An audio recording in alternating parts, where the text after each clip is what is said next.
Hello, families. This is Mrs. V, and I get to read to you tonight. I'm going to read Camp Tiger by Susan Choi.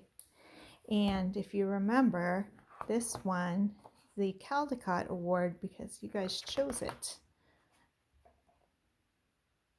Every year, Mom and Dad and brother and I go camping at Mountain Pond. We drive a long time on the highway and then a long time on roads that zigzag until we're on a road that's just dirt and rocks. The pine trees scrape the sides of our car. I think we're lost, and then the road zags, and there is Mountain Pond, like a mirror in the trees.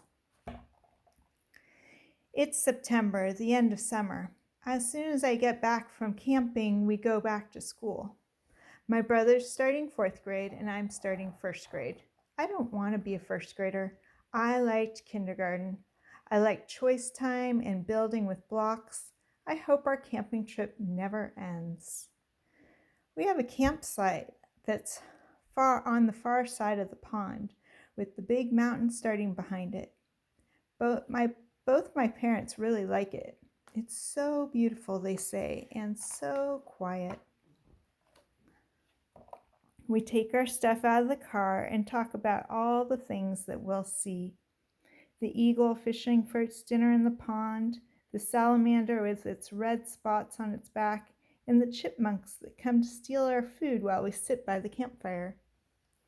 The air feels cool, and I find a red leaf on the ground. While we're working on our tent, everything gets really still. My mom puts out her hand in a way that means don't move and don't talk. A tiger silently steps out of the woods and stands next to the stone fireplace.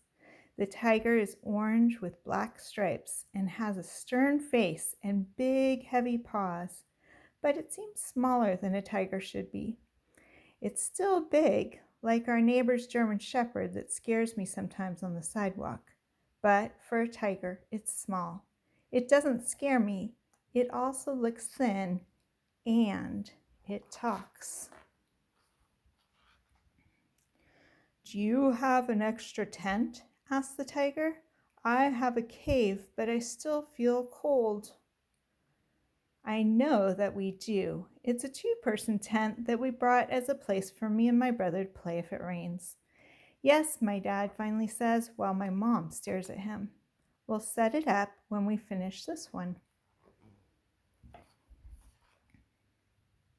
We set up the 2 tents in silence.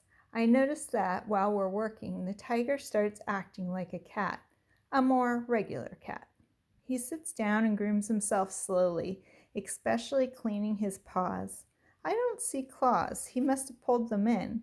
I think he's cleaning himself to make us feel more comfortable with him. It works. My mom keeps looking over at him, and I can tell that she thinks he's beautiful. When we're done, my dad holds out his arms in that goofy way of his that means voila. "Can you unzip it for me?" asks the tiger. I look at his huge, heavy paws. My dad does, and the tiger lowers his head and carefully steps in. I follow before my parents can stop me. "Zip us in, please," I call back. "You can zip it yourself," my mom says.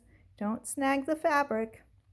All summer, things my mom used to do for me, like make my bed in the morning or fold my clothes, have become things that I have to do for myself.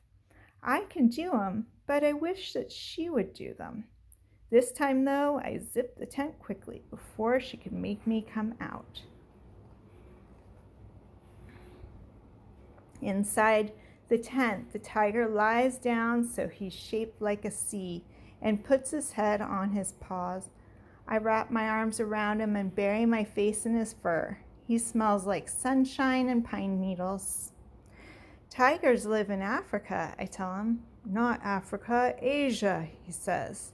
"This isn't Africa or Asia," I tell him. "No," sighs the tiger.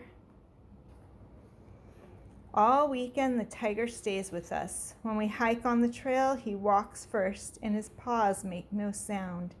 He knows an overlook that we've never found before, where we can see the tops of the green mountains stretching away. He's cautious around water, but he comes with us in our canoe. He sits very still, staring out at the shore. I barely have to reach down to trail my hand in the water. The canoe's riding low, my dad said, because of the weight of the tiger, I guess. We paddled slowly so we wouldn't tip over. You've grown too, my mom says. At the fishing spot, my brother catches a pumpkin seed fish right away, which is what always happens. I don't want to fish, I say, sitting next to the tiger, and no one makes me. But after a while, I get up and put bait on my hook. I hate fish, I say as I cast. I love fish, says the tiger. I'll eat any fish that you catch. I almost never catch any, I tell him, but today I catch one. It's just big enough to keep, says my dad when he measures. I'll eat it raw, says the tiger. I like to eat the whole thing and feel its tail swish around in my stomach. Ugh, we all say, but we're laughing. We never see other people. My mom says it's because it's late in the season. Even the park ranger never comes by.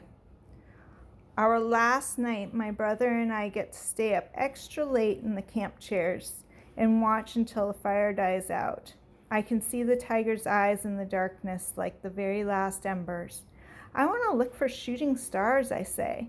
I want to go in the canoe in the dark and look up at the stars. No one seems to hear me but the tiger.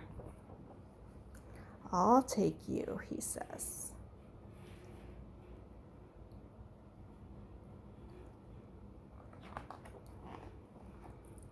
The tiger pushes his paws through the sparkling black water instead of using a paddle. I steer, which I was never good at, except now I steer really well. I see the stars shining deep in the water and our canoe gliding high in the sky. And then we're back. And my mom and dad lift me into our tent, not the tigers. But I'm too tired to stop them. The next morning, the tiger is gone. He didn't say goodbye, I say. It's windy and cold, and that makes my eyes run and my throat feel thick, like I have a lump there. When my mom tries to give me oatmeal, I push it away. It's a wild animal, my dad says. It had to go back to where it came from. You can go say goodbye to the lake, my mom says. I sit down by the water and put my head on my knees so my kneecap presses against my eyeballs. I hear my brother coming over to make fun of me, but instead he just sits down nearby, neither one of us saying anything. Leaves fly off the trees as we drive back down the mountain. It's fall, says my mom. That means it'll be cold, I say. I think of the tiger shivering in his cave. When we get home that night, I draw the tiger exactly the way he looked. I'm going to take it to show my new teacher. Time for bed, my mom says, but I get her to give me 5 more minutes.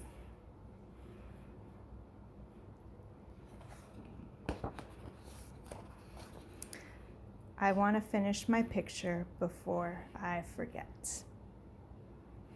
Have a good evening.